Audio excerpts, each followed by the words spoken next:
Welcome back. It is still the AM Weekend Show. My name is Divine Onoha. I'm still here with my very beautiful co-hosts, Ogochukwu Osai. Hi. I am fine. Okay. So talking about traveling abroad recently, because Nigeria is somehow right now. We've seen the Benue killings. I also heard about the one that happened at Okopoli this past week. Yeah. I don't want us to dwell on it because it's so sad and it's so heartbreaking. But we've seen how unsafe Nigeria is.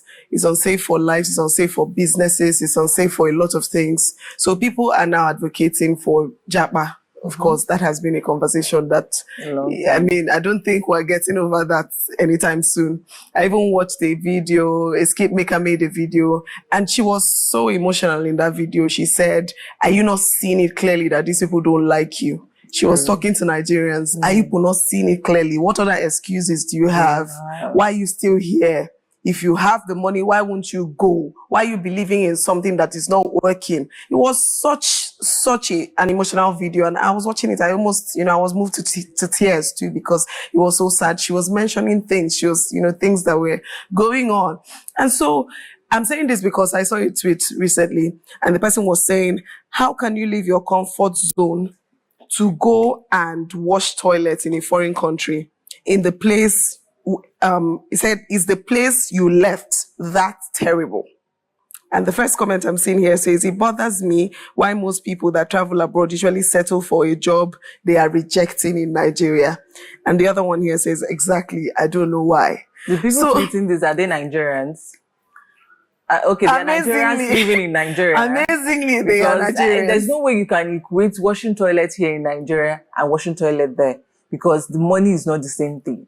I've seen people who started with that. There's something about system. This is a system that works. You know that you can predict to an extent that if you focus on this and do this from this time to this time, that nothing random will happen to you. You're sure that if you're sure to an extent, you're certain to an extent that if you focus on this particular thing for a period of time, you're going to hit a goal you already set. Well, here in Nigeria, you set goals. You're just not sure of anything. Once you plan, finish, Nigeria will plan it for you. So you want to compare that to a country that has system. So when you find the opportunity to go to a country, you know that you're starting with this, but you're not going to continue with this for a long time. But here in Nigeria, you will see people that are cleaners for a long time, because why? Their salary is revolving around 30 to 50K. How much is transportation? How much is food? So how much is that person saving to be able to make a giant stride? So I know that the same thing. I know that where this person is coming from is, from a perspective of, let's say you probably studied, say you may even have masters in something. Yeah. You're that good, you're that intelligent, and then you're taking that kind of job is demeaning, it's this and that, in as much as I'm trying to understand it. But I think people are getting to the point where they just want their lives secured first. Then, of course, like you talked about, they probably just want a working system. Me, personally, let me ask you, let me throw it to you. Can you go and take the job of washing toilets outside Nigeria? Now, okay, I am taking it. Oh, you can first. I can take it if I have plans. Okay. Like I didn't just pack my bags and leave Nigeria to travel outside to a new country. So if I'm getting to that place to settle in, I need to do some certain things, and that's the job that came at that particular point. I'm going to take it, because I know it wouldn't last for a long time. That's for somebody that has plans. So, but for people who do not have any plans, they just want to leave Nigeria because Nigeria is so bad or whatever, they want to just, go to another place. I feel like there's no way you should just go to another person's country without any proper plan. But once you have a proper plan, when you get there, if that's the one thing that came to you at that particular time, use it and sustain yourself for that period of time. So I'm going to take it because I know it's something that is going to be temporary. If you have plans. Yeah, if I have plans. And I like what you've just said about having plans, but I also like to chip in the fact that I personally don't think that any job should be looked down on. If people in Nigeria, if we're using Nigeria as an example, and people who clean the streets, who wash toilets and do all of that are well treated. Because there's dignity in labor. If you're washing toilets, we should know that it's a job. It's a job. It's a job for a human being if that person is not and there, that human being, you get so something, and that's if everybody decides not to wash toilets, really, it's going to be everybody decides else. not to sweep. If everybody decides not to do this and that, recently someone was employed to come and be sweeping our compound, and the person was asking for an amount that was way higher than what we would have expected. But after thinking about, initially I was angry. I was, I don't really used to dirty my environment. I started looking, what is she coming to sweep? But I sat down again and I thought about it. I said, this is a mother.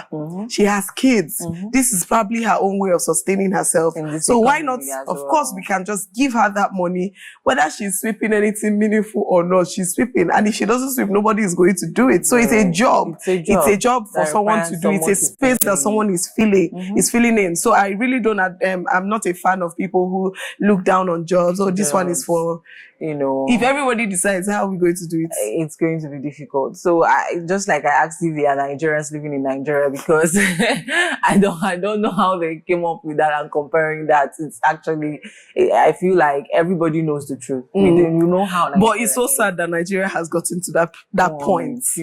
I mean, it is now, because one of the comments said, is it that terrible?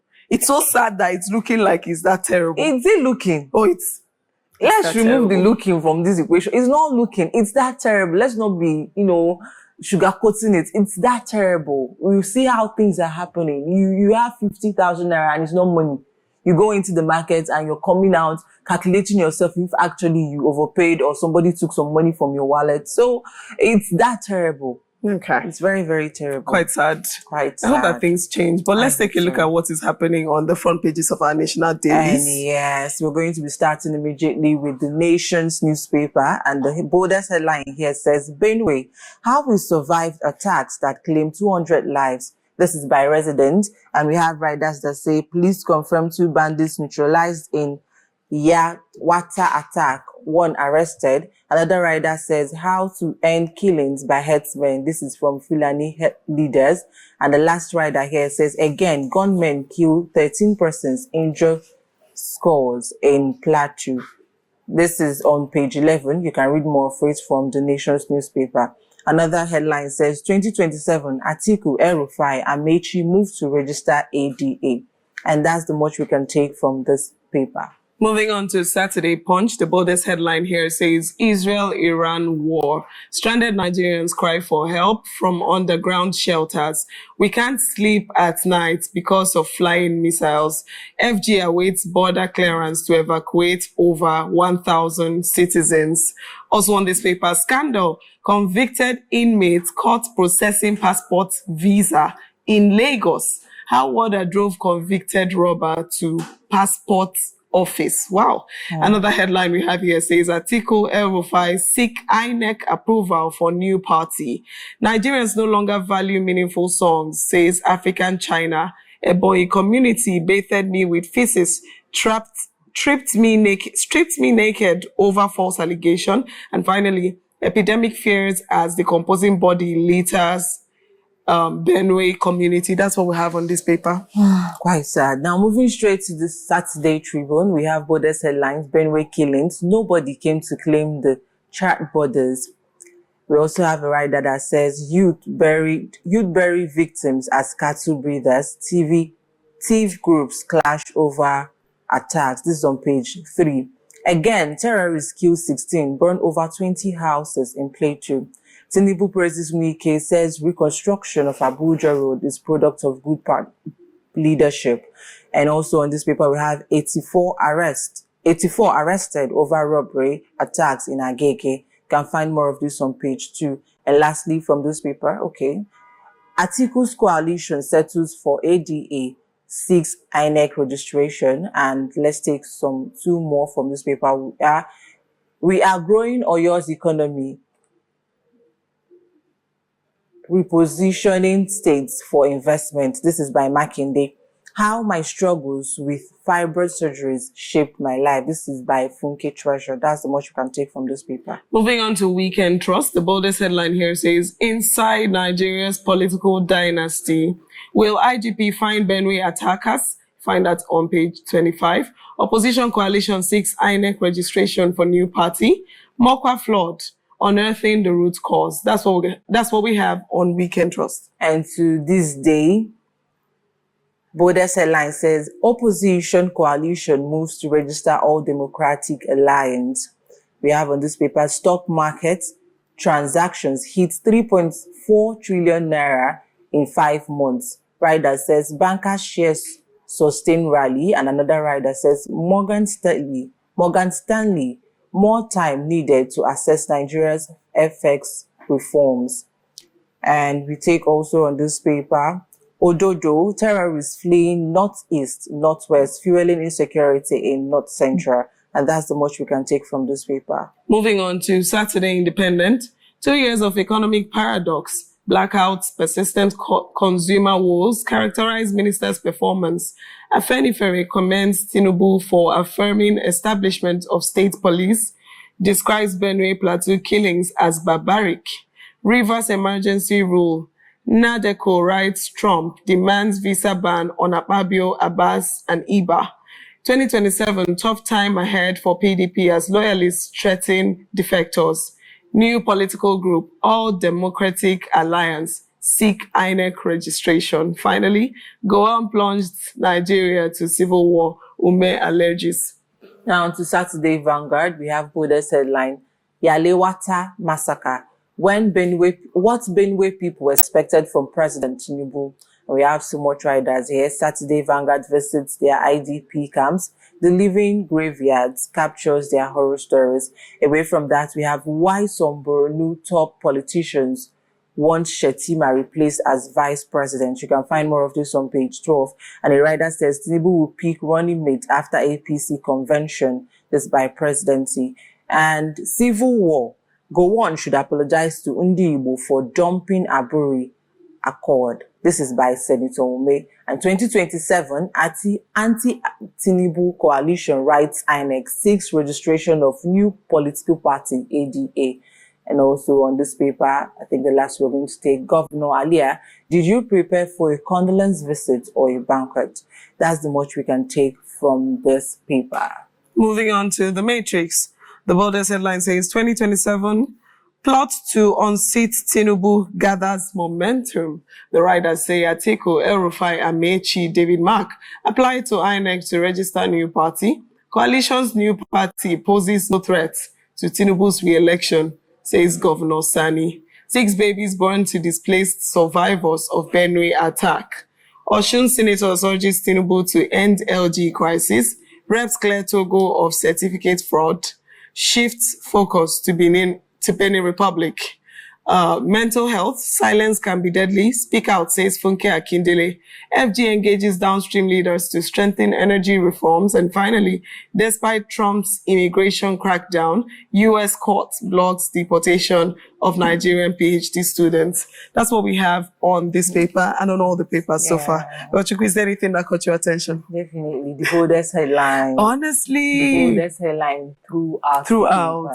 You know, it's really sad that this is where we are as the people, as Nigerians, where we see these things. You just wait. It feels like you know that. It's not like you know, but from time to time, these things happen. And it gets me curious, and I continue to ask the question, is there nothing we can do? The government, are there not something they can do to fix these situations? You know, I was watching a video yesterday, and the person was saying that this is because nothing like this, these people dying are not related to them. It feels like they are not affected. That's why it continues to look like they cannot do anything. That if it happens to a member of their family, they will definitely find a solution to this. So are we supposed to believe that this is what it is? Because it's not affecting your immediate family, you feel like it's something that we cannot do so much to, you know? I feel like as a people, the government can help find security. We've been suffering from security issues for a long time, and there's no strategic remedy to it. All this while, we just continue to see headlines, we just continue to see,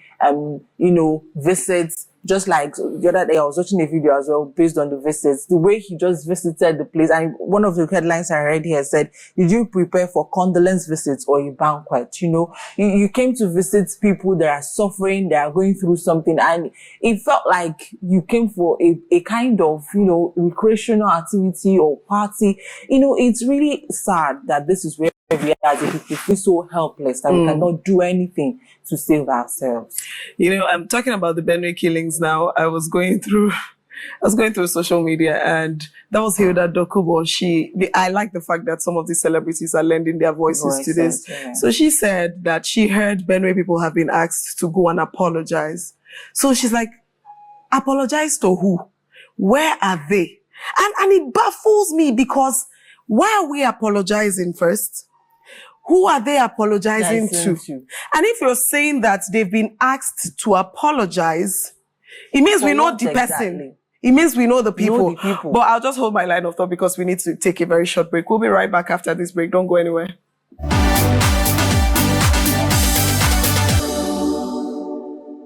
You're welcome back to the AM Weekend Show. Right before the break, we were talking about the killings in Benue. And like I was saying, so she was asking different questions, very valid questions. Why do they have to apologize? Who are they apologizing to? And if you're saying apologize, it means that we know these people. Yeah. So, and you know, going through, I was just reading through, and people said it's really a headers clash. It's probably people, you know, headers. And of course, I'm sure if you ask those people now, they'll tell you they're not the ones, but it's fine. So he said it's because of the whole farmer header thing going on. And it begs the question, when did we start? Apologize. Human life and cow, which one is more important now? We started from recruiting. Which one them is more back. important? When they apologize, we forgive them and now put them into the military. Now we've come to the point where we are now to apologize to them. To do what? To what end? Tomorrow they will do something worse and we'll also apologize. After losing over 200 lives, we apologize. Is this the way to go? How long? Here's my issue. If there's actually someone to apologize to, it means that we know the killers. It means that it's easy to locate, to track these guys. It means something can be done about it. Well, that's story for another day. Story for another day. Did you see any other headline? That's basically the one. I think the other one that caught my attention is in Punch. It says scandal, convicted inmates caught processing passports, visa in Lagos. In Lagos. Only in Nigeria, please. Only in Nigeria. How was the person able to do this? How did the person escape? He must have had someone inside.